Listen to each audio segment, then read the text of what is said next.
నమస్తే, welcome to PJ news. Andhra రాజకీయాల గురించి మనం మాట్లాడుకున్నట్లయితే ఎన్నో గొడవలు, ఇట్లు అసెంబ్లీ సమావేశాలు, అదేవిధంగా శాసన మండలిలో కూడా సమావేశాలు, రచ్చ ఇవన్నీ చూస్తూనే ఉన్నాము.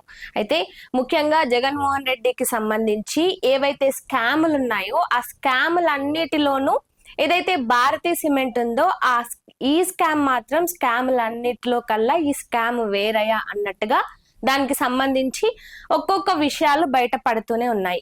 అయితే ముఖ్యంగా ఎప్పుడైతే జగన్మోహన్ రెడ్డి అధికారంలో ఉన్నారో ఆయన అధికారంలో ఉన్నప్పుడు ఈ పేదలకు కట్టించే ఇళ్లకు సంబంధించి ఆ కాంట్రాక్ట్లు కూడా ముఖ్యంగా వాటికి కావాల్సిన సిమెంట్ కానీ వీటన్నిటికి సంబంధించి ఈయన కంపెనీ ఏదైతే ఉందో భారతీ సిమెంట్ ఆ కంపెనీకే ఆ సంబంధించిన అన్ని డీల్స్ అన్ని కూడా ఈ కంపెనీకి వచ్చేటట్టే వాళ్ళు చేసుకున్నారన్న విషయం అందరికీ తెలిసిందే. అయితే ఇటీవల రీసెంట్ గా జగన్మోహన్ రెడ్డి ఒక ప్రెస్ మీట్ లో మాట్లాడుతూ భారతీ సిమెంట్ ఇక్కడ ఉండదు, ఇక్కడ నుంచి వెళ్ళిపోతుందంటూ కూడా ఆయన మాట్లాడడం జరిగింది. అయితే అసలు భారతీ సిమెంట్ అంటే వాళ్ళు అధికారంలో ఉన్నప్పుడు ఏదైతే ఇటు ముఖ్యంగా వాళ్ళ ఫ్యాక్టరీలకు సంబంధించి అయి ఉండొచ్చు, లేదంటే ప్రజా సొమ్ము గురించి సంబంధించి వాళ్ళు చేసిన స్కాములు ఇంత అంత కాదు. అలాంటి స్కాముల విషయాలు బయట పడతాయనే ఒక ఆలోచనతో ఒక ముందస్తు చర్యతోనే ఈ విధంగా భారతీ సిమెంట్ రానున్న రోజుల్లో ఇక్కడ ఉండదు, భారతదేశంలోనే ఉండదు అన్నట్టుగా జగన్మోహన్ రెడ్డి చెప్పాడా అనే ఒక అనుమానాలు కూడా వ్యక్తమవుతున్నాయి. ఎందుకంటే ఇటీవలే ఈ భారతీ సిమెంట్స్ కంపెనీలకు సంబంధించి ఏదైతే కేంద్రానికి సంబంధించిన గనుల శాఖ ఉంటుందో ఆ శాఖ నోటీసులు కూడా అందించడం జరిగింది. ఏదైతే వైసీపీ పార్టీ అధికారంలో ఉన్నప్పుడు ఆ 5 ఏళ్లలో కూడా వీళ్ళు చేసిన ముఖ్యంగా ఈ సిమెంట్స్ కి సంబంధించి ఏదైతే 50 ఏళ్ల పాటు లీజుకు తీసుకునే విధంగా వీళ్ళు నిబంధనలు ఉల్లంఘించి వాటికి సంబంధించిన లీజులు అవన్నీ ఒప్పందాలు కుదుర్చుకున్నారు. అంటే వీళ్ళు అధికారంలో ఉన్నప్పుడు ఇక ఇష్టానుసారంగా ఏదైతే గురజాడ అప్పారావు చెప్పినట్టుగా సొంత లాభం కొంతవరకే అన్నట్టుగా కాకుండా జగన్మోహన్ రెడ్డి మాత్రం సొంత లాభం చాలా ఎక్కువగా అన్నట్టు జగన్మోహన్ రెడ్డి వ్యవహారం అనేది నడిచింది. ఇక ఆ వ్యవహారానికి తగ్గట్టుగానే ఎందులోనైనా ఇటు సిమెంట్ విషయంలో కానీ, ప్రభుత్వానికి సంబంధించిన సంక్షేమ పథకాల్లో కానీ, లిక్కర్ స్కామ్ కానీ, ఇలా వైసీపీ అధికారంలో ఉన్నప్పుడు జరిగిన స్కామ్ల గురించి చెబితే పెద్ద కథనే అవుతుంది. ఇంకా అంతకంటే ముఖ్యంగా ఏదైతే వైసీపీ అధికారంలోకి వచ్చిన తర్వాత ఈ సచివాలయ సిబ్బందిని పక్కన పెట్టి వాళ్ళ సొంత పార్టీకి సంబంధించిన కార్యకర్తలతో వాలంటీర్ విధానాన్ని బయటకు తీసుకొచ్చారు. ఈ వాలంటీర్ విధానం వల్ల ఎంతమందికి నష్టం చేకూరింది అనేది పక్కన పెడితే అసలు ఆ వాలంటీర్లతోనే ఎవరైతే ప్రతి గ్రామానికి చెందిన వాలంటీర్లు వీళ్ళంతా ఉంటారో వాళ్ళతో ఈయన సొంత పేపర్ అయిన సాక్షి పేపర్ ని కొనించడము, ప్రతి కార్యాలయాల్లో ఖచ్చితంగా సాక్షి పేపర్ ఉండాల్సిందే. అంటే వాళ్ళ కార్యకర్తలతో కూడా ఆయన బిజినెస్ చేశాడు. ఈ బిజినెస్ దాదాపుగా 5 కోట్లకు పైగా ఇలా అంటే వాళ్ళ సొంత కార్యకర్తలతోనే సాక్షి పేపర్ ని కొనించడం, ఈ విధంగా కూడా ఆయన ప్రజల సొమ్మును ముఖ్యంగా వాళ్ళ వాలంటీర్ల సొమ్మును కూడా మస్తు దోచుకున్నాడు. ఇక ఈ సాక్షి పేపర్ కి సంబంధించి అంటే అవతల వాళ్ళు మన వాళ్ళ పరాయి వాళ్ళ అనే ఎటువంటి సంబంధం లేకుండా తాను మాత్రం తన బిజినెస్, తన కుటుంబము, తన ప్యాలెస్లు ఇవి బాగుంటే చాలు, ఇంకా జనాలు ఎక్కడ పోతే నాకెందుకు, ప్రజలు ఎక్కడ పోతే నాకెందుకు, కార్యకర్తలు ఏమైపోతే నాకెందుకు అనే ఒక నియంత పాలనతో జగన్మోహన్ రెడ్డి 5 ఏళ్లు పరిపాలన చేశాడు. ఇక ఇప్పుడు ముఖ్యంగా ఈ సిమెంట్ వ్యవహారానికి సంబంధించి ఇటు కేంద్ర గనుల శాఖ కూడా నోటీసులు ఇవ్వడం జరిగింది, కోర్టు కూడా ప్రశ్నించడం జరిగింది. అంటే మీ అధికారంలో ఉన్నప్పుడు ఈ విధంగా ఎందుకు చేశారు, దీనిపైన ఒక స్పష్టతనివ్వండి అని కోరినా కూడా దానికి ఎటువంటి సమాధానం లేదు.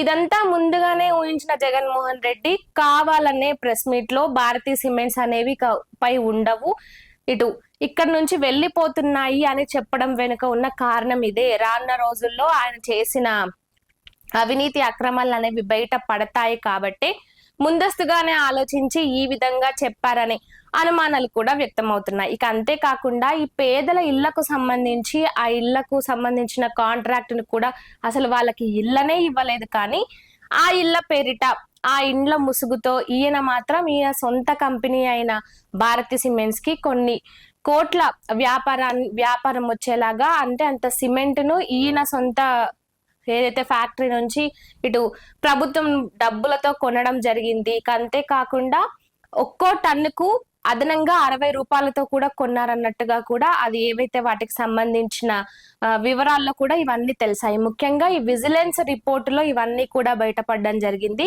ఇక రానున్న రోజుల్లో కూడా లిక్కర్ కేసు అయ్యుండొచ్చు, లేదంటే ఇటు ఆంధ్రప్రదేశ్ ప్రజలకు సంబంధించి ముఖ్యంగా ఈ పేద ఇండ్ల విషయంలో ఎన్నో సిమెంట్ కంపెనీలు ఉండగా కూడా వాళ్ళెవ్వరికీ కూడా కాంట్రాక్ట్ రాకుండా కేవలం భారతీ సిమెంట్స్ కి వచ్చే విధంగా వాళ్ళ అధికారంలో ఉన్నప్పుడు పనిన కుట్రలు కానీ, లేదంటే వాళ్ళు ఏదైతే ప్రజా సొమ్మును దుర్వినియోగం చేస్తూ వాళ్ళ సొంత లాభాలకు, వాళ్ళ సొంత బిజినెస్ లు పెంపొందించుకునే విధంగా, వాళ్ళకు సొంత ఆదాయం పెంచుకునే విధంగా ముఖ్యంగా ఈ సిమెంట్ ఫ్యాక్టరీకి సంబంధించి దాదాపుగా 160 కోట్ల ఆదాయం ఇటు జగన్మోహన్ రెడ్డికి వచ్చినట్టు తెలుస్తుంది.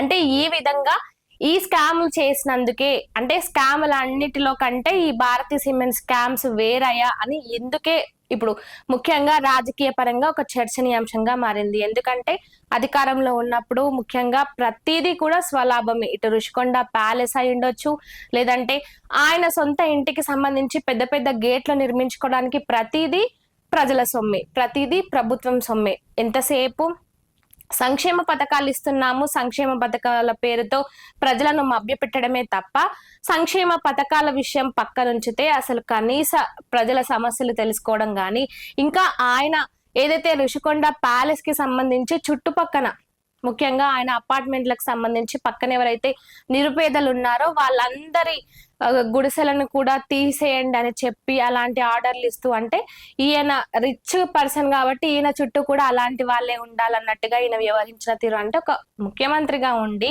ప్రజల బాధలు తెలుసుకోవాల్సింది పోయి అదే సామాన్య ప్రజలు అడ్డుగా ఉన్నారని వాళ్ళను, అంటే వాళ్ళ నివాసాలను వదిలిపెట్టే విధంగా వాళ్ళపై అలాంటి చర్యలు తీసుకోవడం, ఇలాంటి ఒక దుర్మార్గమైన రాజకీయం కేవలం జగన్మోహన్ రెడ్డికి మాత్రమే సాధ్యమవుతుందని ఇప్పుడు అందరూ కూడా మాట్లాడుకుంటున్నారు.